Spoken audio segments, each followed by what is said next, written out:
Je suis en train d'envoyer des pruneaux sur ma personne. C'est trop bon. Je peux vous dire qu'en ce moment-là, comme j'envoie beaucoup de pruneaux sur ma personne, j'ai un transit exceptionnel.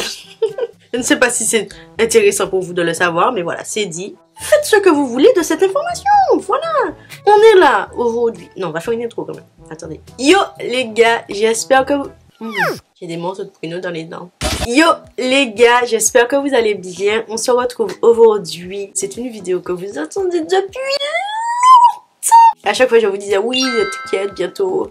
En fait pas du tout. Voilà, ça a pris plusieurs années, mais voici la vidéo. Je vous fais un teasing alors que je vous ai même pas encore dit de quoi on va parler aujourd'hui, mais normalement vous l'avez vu dans le titre. C'est une vidéo wash and go où je vous montre un petit peu ma nouvelle routine pour mes cheveux. Comment j'ai réussi à dire au shrinking, respecte-moi, Tibéis. Là, on est sur un respect du cheveu envers ma personne. Voilà, on voit quand même qu'ils ont bien poussé. Je vais vous faire une vidéo en parallèle sur mon challenge pousse capillaire. Là, ils sont pas encore secs à fond. Ils sont secs, je dirais, à 80%. Quand ils vont sécher, ils vont pas remonter de ouf parce que on a des techniques. Qu'est-ce qui a changé dans ma routine capillaire? Alors, il faut savoir qu'avant, je m'étais intéressée à mon cheveu. C'est-à-dire que je le connaissais un petit peu, mais pas à 100%. Tu vois, on était qu'à 40%. Mais là, boum, on est à 100%. Et je refaisais un petit peu les techniques que je voyais sur Instagram, sur YouTube, peu importe, sans forcément adapter réellement à mon type de cheveux. J'ai fait une analyse de mon cheveu pour connaître réellement mon type de cheveux, que ce soit pour la densité. J'ai une densité très forte parce que j'ai beaucoup de cheveux sur ma tête. L'épaisseur de mes cheveux, j'ai des cheveux moyens, ils sont pas fins, mais ils sont pas non plus épais de ouf, ils sont entre les deux. Et surtout, ce qui a vraiment changé quelque chose, c'est la porosité de mes cheveux. Autant la densité, l'épaisseur, etc., c'est des trucs qui m'étaient familiers. Autant la porosité, c'est quelque chose que je ne maîtrisais pas. J'avais fait le test du verre d'eau, mais un coup ça restait en l'air, un coup ça tombait dans l'eau, un coup c'était au milieu. Bref, je savais plus où j'en étais. J'ai fait des recherches plus poussées sur la porosité des cheveux pour savoir exactement la porosité de mes cheveux. Et il s'avère que j'ai des cheveux avec une faible porosité. On va faire un petit topo sur la porosité. Dommage, j'ai pas mes lunettes. J'allais mettre ça là en mode instit, tu connais.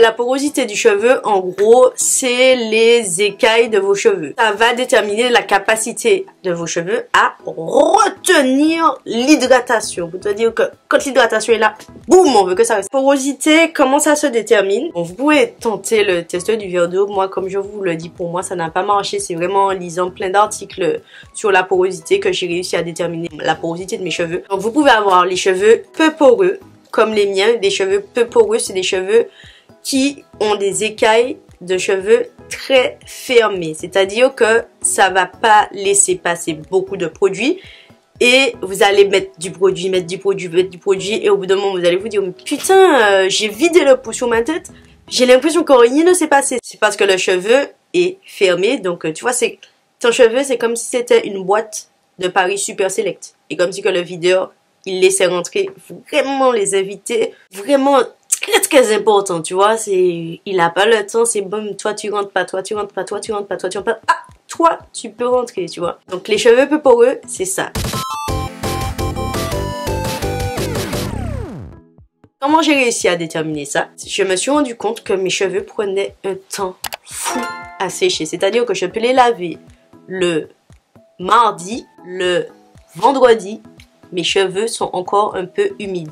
Et paradoxalement, mes cheveux, quand je les mouille, l'eau glisse littéralement sur mon cheveu. Quand je vous dis que ça glisse, c'est-à-dire que c'est vraiment, le cheveu ne se sent pas concerné quand je mets de l'eau sur sa personne, tu vois. Même quand je plonge dans la mer ou dans une piscine, il faut que je plonge vraiment une fois, deux fois, trois fois avant que tous mes cheveux soient imprégnés par l'eau, tu vois. Et je trouvais ça assez chelou. Et en fait, c'est une question de porosité. Moi, j'ai vu ça par rapport à ces caractéristiques-là. Et aussi le fait que j'usais énormément de produits et des fois, plus je mettais, plus j'avais l'impression que le produit restait en surface et qu'il ne voulait pas accéder aux cheveux.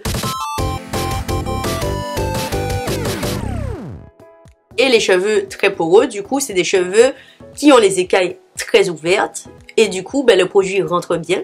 Mais il sort bien. C'est une boîte de nuit, mais pas select. C'est une boîte de nuit, genre les gens peuvent rentrer, sortir, rentrer, sortir. Tu sors, rencontrer un pote, machin, tu rentres avec lui. Oh, c'est leur fête, tu vois.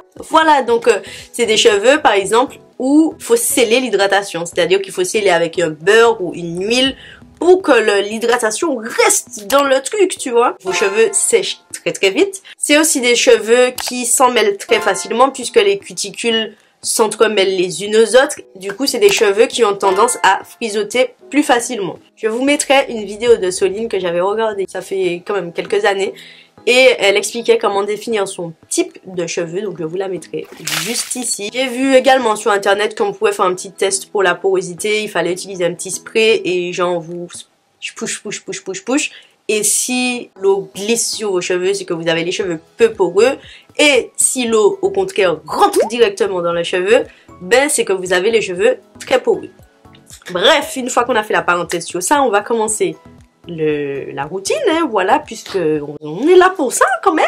Dans un premier temps, ce que je fais une fois par semaine ou une fois toutes les 2 semaines, ça dépend de mes envies, je fais un bain d'huile. C'est un soin profond qui va venir nourrir en profondeur vos cheveux, voilà, tout simplement. Sauf que quand on a les cheveux peu poreux, comme les miens, et ben si vous mettez le bain d'huile comme ceci, il ne se passe rien, sauf si vous le laissez vraiment des heures et des heures et des heures. Et encore, il faut vraiment venir ouvrir les écailles de vos cheveux avec une source de chaleur. Donc vous pouvez avoir un casque chauffant, utiliser du cellophane. C'est du cellophane que ça s'appelle? Oui.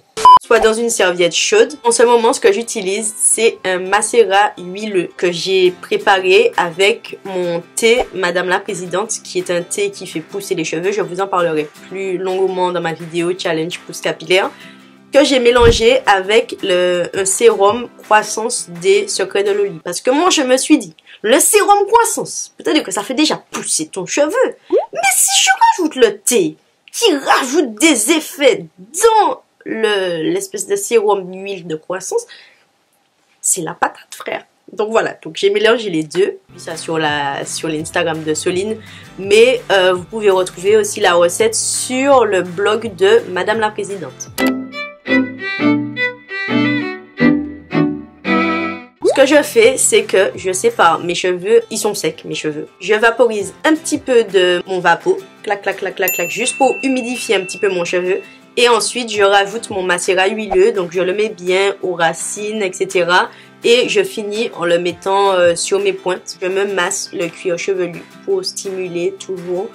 Le cuir chevelu, en faisant ça, ça va stimuler la pousse de ouf. Vous n'imaginez pas à quel point c'est puissant de masser son cuir chevelu, à quel point ça stimule la pousse, les gars. Donc quand je vais mettre mon macérat huileux, je l'applique, etc. J'humidifie et en général mes cheveux vont se détendre. Donc je vais commencer à faire un démêlage de mes cheveux. Et ensuite je fais des nattes pour laisser poser. En général je fais 4 nattes. Et ensuite là je mets un bandana, je mets mon grills et boum, je suis en mode Tyson.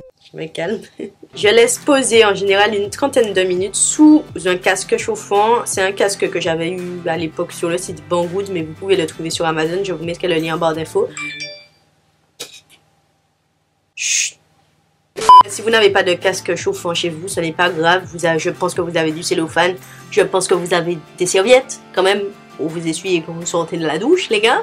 Donc si vous n'avez pas ça, vous mettez soit un cellophane, soit une serviette que vous humidifiez un petit peu d'eau, vous la passez au micro-ondes et boum, vous mettez ça sur votre tête. Ne la chauffez pas trop parce que sinon vous allez vous brûler le crâne et c'est quand même pas le but. Ensuite, on va passer au shampoing. Dans cette vidéo-là, je vais pas vous parler spécialement de produits parce qu'en soi, je pense que ça marche avec tous les produits du type que j'ai utilisé. Par exemple, le shampoing, mais ça reste un shampoing, un après-shampoing, mais ça reste un après-shampoing. Faites avec ce que vous avez à la maison. Si vous voulez, je vous ferai une vidéo sur mes chouchous capillaires. Je vous en avais déjà fait une, je vous la mettrai juste ici. Ou peut-être même des vidéos routines avec une marque, etc. Dites-moi ce que vous voudriez voir dans les commentaires. Mais là, franchement, c'est vraiment un focus sur comment je fais, tu vois, comment je fais pour avoir le résultat que j'ai aujourd'hui. Et ça marche avec tout type de produit. Ce qu'il y a à retenir, c'est la technique. Je fais mon shampoing. Donc mon shampoing, bon, Voilà, je vais pas vous faire un tuto sur comment faire un shampoing. Clac, clac, boum, on savonne, on rince, voilà. Pendant que tout ça se fait, je ne remets pas mes cheveux en une seule partie. Je laisse toujours mes cheveux en deux parties. Ce sera plus simple pour moi pour la suite. Donc, je rajoute de l'après-shampoing, j'en mets un petit peu partout, etc. Ensuite, je vais venir démêler mes cheveux. Quand vous démêlez vos cheveux, les gars, soyez bienveillants envers vos cheveux. Ayez de l'amour. Voilà, ne soyez pas là comme des fous. Je le fais sur moi, j'arrive à le faire délicatement, mais moi je suis quelqu'un de blip dans la vie. Et c'est vrai que quand je fais les cheveux d'Ashley, bon... Le coiffeur, il t'arrache pas les cheveux non plus, tu vois.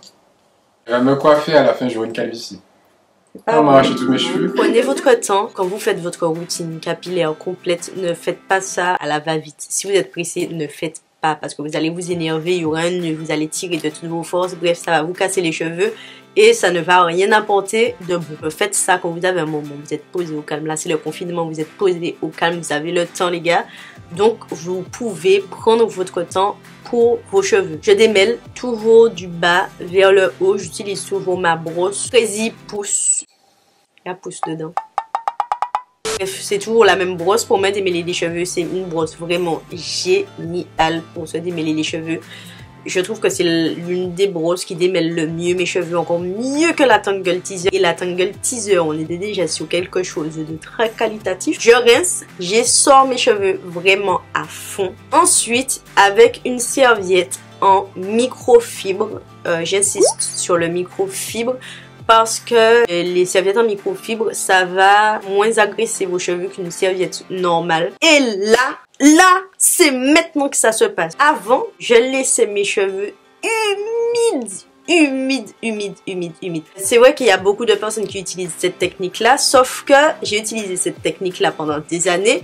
Et ben, c'est pas celle qui me convient le mieux, parce que, rappelez-vous, j'ai des cheveux peu poreux. Ça veut dire que si je laisse l'eau dedans, là, déjà, le produit, comment il va faire pour rentrer dans le cheveu? Il sait plus où il en est. Quand je laissais mes cheveux humides, j'envoyais le produit sur mes cheveux comme ça. Au final, le résultat n'était pas si exceptionnel que ça, tu vois. C'est l'une des étapes qui a changé totalement mon wash and go, c'est que je me sèche les cheveux. Avec une serviette en microfibre, bon, je les sèche pas, genre au sèche-cheveux, machin, elle c'est encore un tout petit peu humide, mais c'est pas trempé, quoi. Ça marche pour moi, peut-être ça va pas marcher pour vous, tu vois, j'ai pas non plus la science infuse, je vous parle de ce qui a marché pour moi, vous essayez chez vous, si ça marche pas, ben voilà, passez à autre chose. Une fois que mes cheveux sont semi-secs, je vais faire plusieurs sections.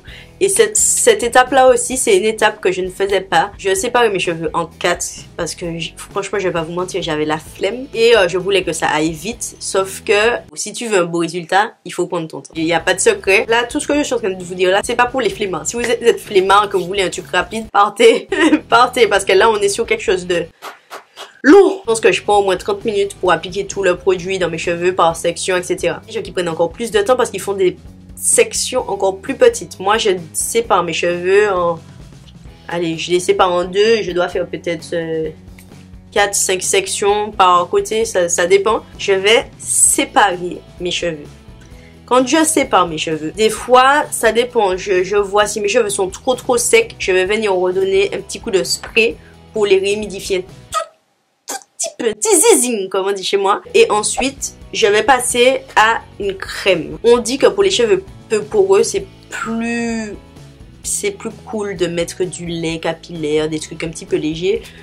Moi, c'est parce que je préfère mettre de la crème, je préfère quand c'est épais, pour te dire que je sens le truc dans le cheveu. Après, adapter selon vos besoins. Donc là, j'ai utilisé une crème capillaire du Petit Marseillais que j'aime énormément. Là où c'est chelou, c'est que je l'aimais pas du tout. Quand je l'utilisais sur cheveux très humides, je trouvais que le résultat était dégueulasse. Et là, maintenant que je l'utilise sur cheveux quasiment secs, je trouve que ça me fait un résultat incroyable. J'adore ce produit. Donc vraiment, des fois, on a l'impression qu'un produit ne nous correspond pas, alors qu'en fait, on en fait une mauvaise utilisation. Et j'ai essayé cette technique-là avec des produits que je n'aime pas du tout. Et ça marche aussi, tu vois. Donc je pense que c'est vraiment une question d'utilisation des produits. Si un produit ne fonctionne pas pour vous sur des cheveux très humides, essayez-le sur cheveux mi-sec, peut-être que ça peut marcher. Je dis pas que ça marche à tous les coups, je dis juste que moi, tous les combos que j'ai testés avec cette technique-là fonctionnent. C'est-à-dire tous les combos crème plus gel fonctionnent. Même si je mets une crème que je n'aime pas, un gel que je n'aime pas ensemble, avec cette technique-là, ça fonctionne pour moi. Voilà. Donc, je rémidifie un petit peu mon cheveu. Je vais venir prendre un petit peu de crème sur ma main et je vais appliquer sur mes cheveux, toujours en écartant bien les doigts parce que le fait d'écarter les doigts, ça permet d'en mettre partout, en haut, en bas, devant, derrière, sur les côtés, à gauche, à droite. Le fait d'écarter les doigts, ça permet vraiment au produit de bien s'imprégner dans le cheveu. J'essaie d'en mettre un petit peu partout. Je vois s'il faut que je rajoute un petit peu de crème ou pas. En général, pour voir ça, quand je fais ça avec mes cheveux et que je vois des frisottis, ben c'est qu'il faut que je rajoute de la crème pour bien galber le cheveu, pour bien définir la boucle. Vous pouvez, si vos cheveux sont très très secs, utiliser la technique leave-in plus crème. Moi, en ce moment, mes cheveux sont secs, mais pas de ouf, tu vois. Donc, utilise juste une crème, sachant que cette crème-là, c'est une crème hydratante. Et elle définit aussi les boucles. Prenez quand même quelque chose d'assez hydratant qui hydrate bien vos cheveux. Une crème définissante, c'est pas une crème hydratante. Une crème définissante, ça porte son nom. C'est pour définir la boucle, c'est pas forcément là pour hydrater, etc. Même s'il y en a qui font les deux. Voilà, faites bien attention aux produits que vous utilisez. Après, on va utiliser un gel. Et si vous utilisez une crème définissante plus un gel, ça fait qu'à aucun moment vos cheveux n'ont reçu de l'hydratation en fait. Parce que vous définissez sur la définition. Je sais pas si vous voyez ce que je veux dire. J'utilise ma petite crème, je mets mon gel, je sépare bien en sections comme ça. En général, je resépare en deux la séparation que j'ai déjà faite pour appliquer le gel, etc. Et je passe soit un peigne à dents larges ou une brosse. Là, j'ai utilisé ma Tangle Teaser pour bien définir les boucles et puis pour que les boucles se collent un petit peu entre elles. Ça fait un effet un petit peu plus défini, un petit peu plus beau. Par contre, il faut pas laisser les boucles coller, sinon vos cheveux seront comme ça sur votre tête. Ce sera chelou, tu vois. Au bout d'un moment, il faudra les décoller un petit peu, enfin repasser votre doigt légèrement. Une fois que j'ai fini d'appliquer ma crème, mon gel sur tous mes cheveux, je vais venir lâcher mes cheveux et les secouer pour qu'ils prennent une direction, tu vois, pour qu'ils ne restent pas figés comme ça sur ma tête. Je vérifie si toutes les boucles sont bien définies partout et si c'est pas bien défini, ben je repasse un petit peu mes doigts pour bien définir les boucles. Si je vois qu'il y a des frisottis en quelque part, je repasse mon doigt dessus pour bien lisser, pour bien définir la boucle. Ensuite, j'essaie de mettre un petit peu en forme mes cheveux. Je vous avoue qu'en ce moment, je sais pas où mettre ce morceau de cheveux là. Des fois, il est bien à droite, des fois, il est bien à gauche. Là, je l'ai mis au milieu parce que je sais pas quoi faire avec, d'accord? Si vous avez l'habitude de faire votre cré par là, voilà, repassez vos cheveux par là. Si vous avez l'habitude, enfin, je sais pas, faites comme vous le sentez, comme vous avez l'habitude de mettre en forme vos cheveux. Moi, je suis pas une adepte du volume. Mais, si vous êtes une adepte du volume, vous pouvez rajouter un petit coup de peigne afro, etc. pour décoller les racines, pour faire un effet vraiment... Wow! Une fois que c'est fait, vous laissez sécher vos cheveux à l'air libre. Vous pouvez utiliser un diffuseur. Moi, je suis pas fan du diffuseur. Ça prend du temps. C'est pas mon délire. Et là, du coup, comme mes cheveux sont déjà à moitié secs, donc j'aurais pas à attendre des jours avant que ça sèche totalement. J'attends 1 heure ou 2. Alors, j'ai pas précisé, mais quand vous faites cette routine-là, faut le faire la veille de la sortie. Tu vois, si vous le faites le jour même, je sais pas comment vous expliquer. Là, j'ai fait mon wash and go hier et je sais que mon résultat optimal, ben, c'est aujourd'hui et les jours qui vont suivre en fait. Hier, c'était joli, mais c'est mieux à J plus 1, plus 2, plus 3, plus 4, plus 5. Ensuite, ce que je vais faire, c'est que je vais attacher les cheveux. Vous pouvez faire la technique du boudin. Je sais pas si vous connaissez cette technique-là. C'est une technique que ma copine Laurie m'a appris. Et en fait, vous prenez vos cheveux comme ça et vous mettez plusieurs élastiques comme ça et ça fait des petits boudins. C'est une technique que j'aime bien, mais en ce moment, mes élastiques sont partis en vacances. Je sais pas où ils sont, j'arrive pas à mettre la main dessus.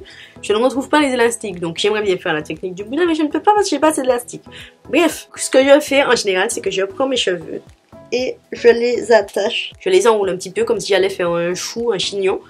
Et je les attache en fait. Une fois qu'ils sont secs, je les attache et comme ça va étirer les cheveux. Je préfère la technique du boudin parce que du coup vous séparez vos cheveux en deux comme ça et vous faites des petits boudins. Parce que c'est une technique qui va moins marquer. Il ne faut pas serrer l'élastique hein, par contre. Parce que si vous serrez l'élastique, vous aurez la marque de l'élastique. Après, si vous avez la marque de l'élastique, c'est pas grave. Parce que vos cheveux sont quand même déjà assez étirés. Vous avez juste à mettre un tout petit coup de spray pour juste humidifier légèrement pour faire partir la trace. Vous laissez poser le temps que vous avez. Si vous avez 30 minutes, vous laissez poser 30 minutes. Si vous avez 1 heure, vous laissez poser 1 heure. Ne laissez pas poser trop longtemps non plus. Parce que du coup, sinon, vos cheveux vont garder cette forme-là en fait. Et après, vous lâchez vos cheveux. Et boum, le shrinkage n'est plus là. C'est génial. Franchement, je suis tellement contente parce que le shrinkage me bat de ouf. Et vous verrez sur les images. Quand je laisse mes cheveux sécher à l'air libre et que je ne les attache pas après avec un élastique, etc. pour les détendre, mes cheveux me font un carré, les gars. C'est trop. C'est vraiment... C'est du non-respect total de ma personne. Des fois, je les regarde et je me dis... Mais Molly, tu vois, respectez ma personne, un minimum, tu vois. Ils sont là, comme je vous disais sur Instagram, ils sont nourris, logés, et puis ils me donnent pas de love. Ah mais non. Pour le coup, ça dure des jours et des jours. Enfin, là, j'ai fait mon wash and go hier, comme je vous ai dit. J'ai réhumidifié un petit peu mes cheveux aujourd'hui. Et le shrinkage ne me bat pas. Voilà, je pense qu'on a fait le tour. Je suis désolée si la vidéo est longue, mais pour le coup, elle est vraiment assez complète. Je pense que je n'ai rien oublié. J'espère que ça vous a plu, que ça vous a aidé, que vous allez la tester à la maison. N'hésitez pas à m'envoyer des petites photos sur Instagram ou sur Twitter, peu importe, pour me montrer un petit peu le résultat que vous avez eu avec mes petites techniques. Voilà, rejoignez-moi sur TikTok, les gars, parce que moi, je fais des TikTok maintenant, quand même. Oh, je suis in, je suis dans la place. Putain, ça fait tellement vieux de dire ça. Ça fait comme les vieux qui disent « Salut les gens !» Ah là là. Bon, je vais retourner envoyer des pruneaux sur ma personne. Je vous embrasse. Mettez des pouces en l'air si ça vous a plu. Je reviens très prochainement avec une vidéo où je vous parle des produits que j'utilise en ce moment pour faire pousser mes cheveux. Et je vous dis à très vite pour une prochaine vidéo. Allez, tchuss!